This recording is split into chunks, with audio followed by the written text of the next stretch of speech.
Alors, le but de ce petit tutoriel est de vous permettre de mettre en volume un cube obtenu en origami. Alors, le principe de l'origami, c'est que souvent on a beaucoup de préparation avec du pliage, qu'on arrive à suivre avec de nombreux tutoriels dont on dispose.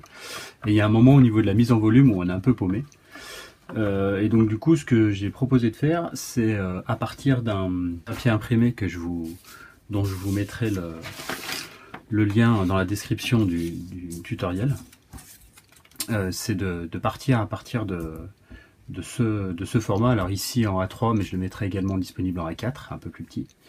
L'idée, c'est de l'imprimer sur un format A3 complet, c'est-à-dire en bord à bord, y compris si votre imprimante, comme la mienne, fait une marge.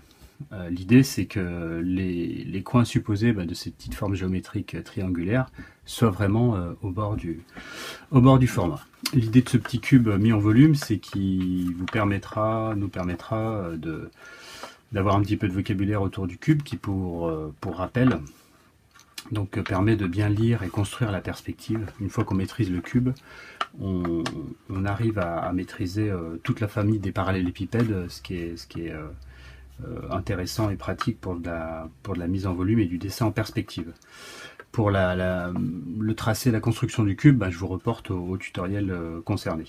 Voilà. Donc au niveau de la planche de départ, donc imprimée en A4 ou en A3, l'idée c'est d'abord de couper donc les deux formats qui ne nous serviront pas, gauche-droite. Je les centrerai afin que on n'ait pas de marge blanche sur ces côtés, puisqu'on les subit déjà en haut et à droite. On obtient donc, si on a correctement découpé son format, un carré, puisque de nombreux volumes en origami partent par le carré.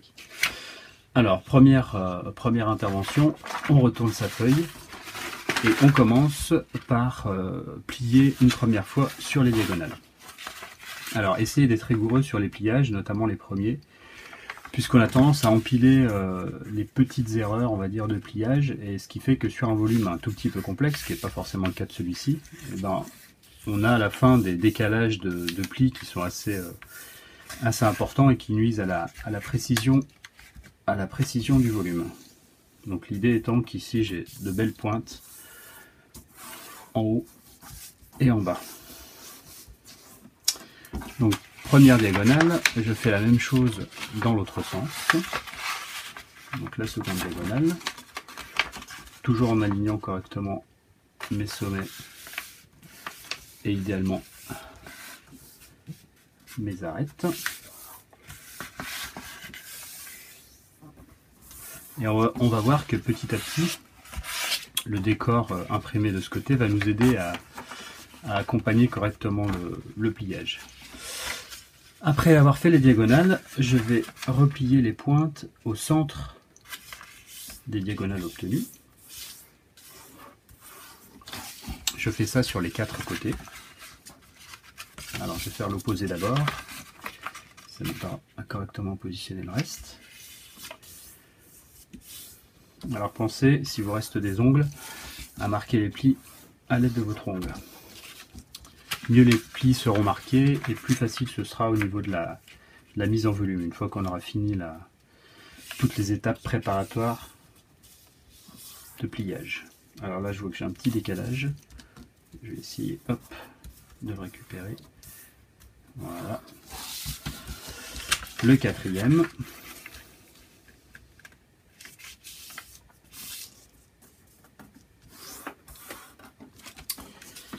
Voilà pour les pointes au centre. Ensuite, toujours aidé par mon décor, je vais replier d'un tiers. Alors vous n'avez pas à calculer le tiers, puisque là on va utiliser, on voit qu'on a 3 carrés.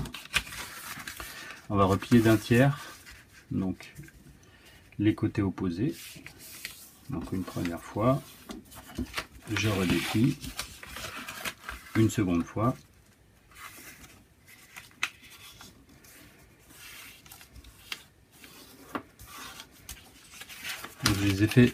J'ai fait les tiers sur les 2 côtés opposés et je vais faire les tiers sur les côtés perpendiculaires au précédent.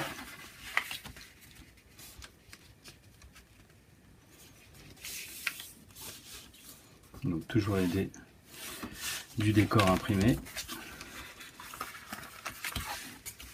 et des précédents plis.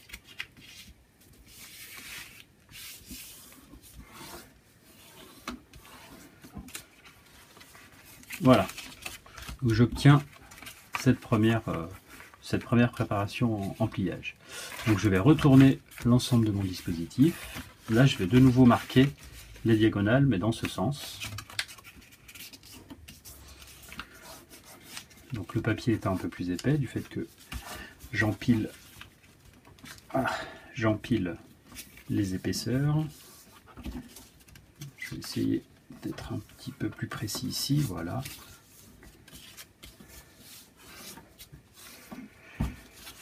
La même chose sur la diagonale opposée.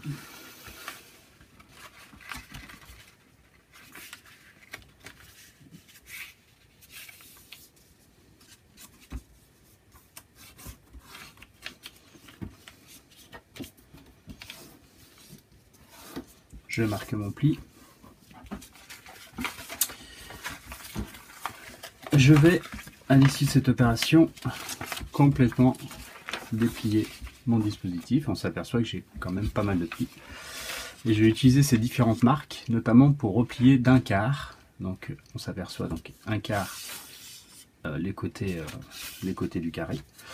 Et pour replier d'un quart, je vais repérer en fait ici ces sommets qui ont été créés là par le pliage.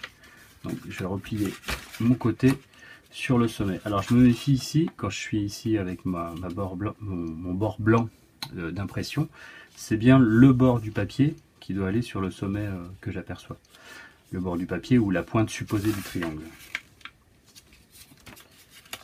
J'essaie d'être précis.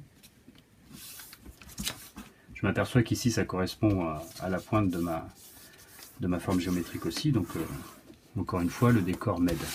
Je vais faire ça sur les quatre côtés. Donc là c'est plus facile puisque je suis correctement imprimé. Le troisième.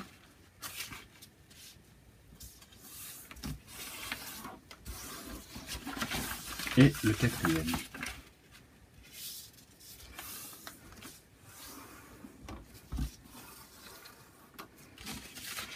Voilà. Alors là, une petite opération supplémentaire. J'obtiens ici un pli marqué et je vais sur les quatre petits angles de mon carré global, je vais les replier sur eux-mêmes afin d'obtenir quatre petites oreilles comme ça.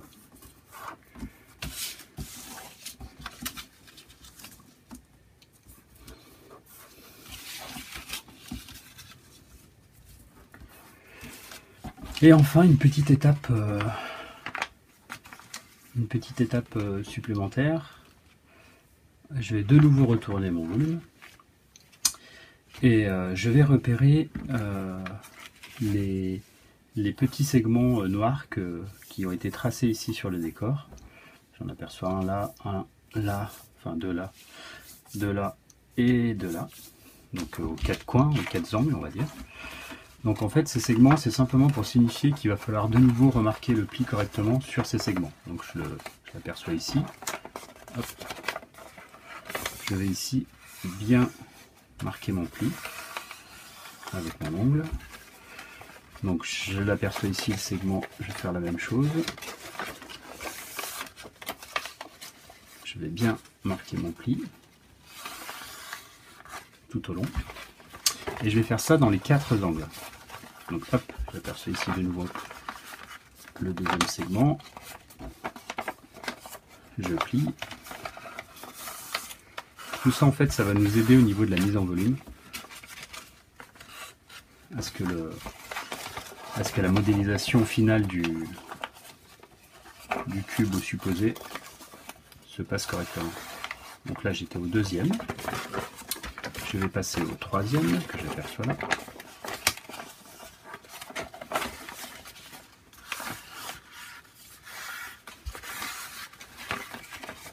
La même chose ici. Alors que vous fassiez déplier ou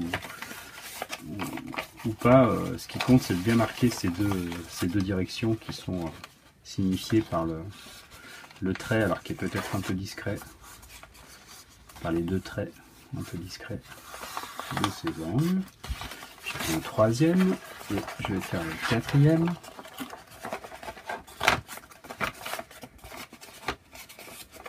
Ici.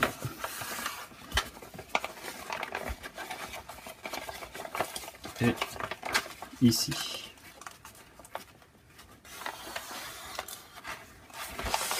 Voilà pour toute l'étape que j'appellerais préparatoire. Alors, une petite aide. Essayez de vous munir d'un stylo et de repérer en fait ces fameux segments qu'on vient de marquer avec le repliage. En fait, ils correspondent à ça, à ça. En gros, ici, en bas de la petite oreille, ou ici à droite de la petite oreille. Faites-le simplement à main levée, on ne verra pas hein, ce tracé. Donc là, on a fini vraiment l'étape préparatoire. On va passer à la modélisation qui est un tout petit peu plus complexe. Alors une fois que vous aurez repéré ces lignes hein, qui correspondent encore une fois à celles qu'on a de l'autre côté, mais ayant une impression sur une seule face, c'est plus compliqué. Là, il va falloir sur chaque angle, donc replier comme ça le dispositif sur lui-même. On obtient ici comme une petite ébauche de carré, et ici replier la petite dent rose sur elle-même. Sachant qu'ici les deux faces, enfin l'unique face à poids, se replie également elle sur elle-même. Donc ce qu'il va falloir faire, et c'est la seule difficulté on va dire, c'est d'essayer de faire ça sur les quatre angles, et qu'à la fin on puisse les maintenir simultanément pour monter notre cube. Donc faites-le le mieux possible sur le premier angle. Vous pouvez le faire ensuite sans mêler le pinceau sur le deuxième angle. On s'aperçoit que ça commence à prendre forme. Ici, je replie. Je fais attention à mon petit coin ici. Sur le troisième angle. Et enfin, ici, je replie concernant mon quatrième angle. Et on obtient une ébauche déjà assez élaborée de mon cube. On pourrait imaginer que pour simplifier la vie et éviter que les petites dents roses là se réouvrent lors de la manipulation, c'est de les coller. Le seul inconvénient du collage, c'est que je ne pourrais pas remettre mon cube à plat. Voilà. Donc si néanmoins ça vous pose trop de problèmes, n'hésitez pas à les coller. Donc ce qui compte, c'est que même si elles se sont un petit peu défaites en manipulant les différents cubes, c'est qu'à la fin vous arriviez à les replier les unes sur les autres, comme ça, et qu'on obtienne l'ébauche de cette fleur carrée, on va dire, avec ces quatre pétales roses. Vous voyez ici, ce pétale c'est défait, tac, je le pousse un petit peu. Et là on arrive à la partie la plus facile. Je vais replier justement ces quatre pétales en respectant une séquence, donc une première, une deuxième, une troisième, les uns sur les autres. Hein. Et la quatrième va simplement s'insérer sous la première et va permettre de verrouiller le volume obtenu.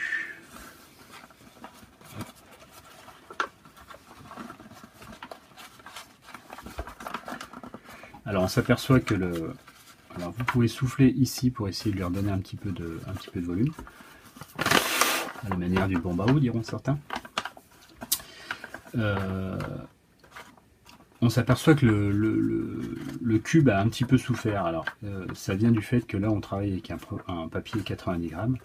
Donc si toutefois vous le pouvez, l'idéal étant de travailler avec un papier Bristol un petit peu plus nerveux, au-dessus de 110-120 grammes, qui permettra justement de mieux supporter les manipulations et les pliages. Vous obtenez un cube d'étude, on va dire, sur lequel on a quelques informations sur ce qu'est le cubre ou hexaèdre, donc qui est le prisme, un des prismes parfaits, dans le sens où il a 6 faces carrées, 8 sommets, 12 arêtes parfaitement identiques. Alors c'est pas forcément le cas sur notre volume en origami, mais néanmoins ça nous permet de l'expérimenter.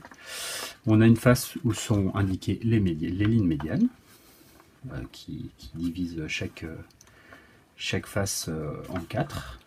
On peut bien apercevoir ici qu'un cercle s'inscrit parfaitement dans une face carrée, c'est une évidence, hein, mais ça nous aidera pour les ellipses.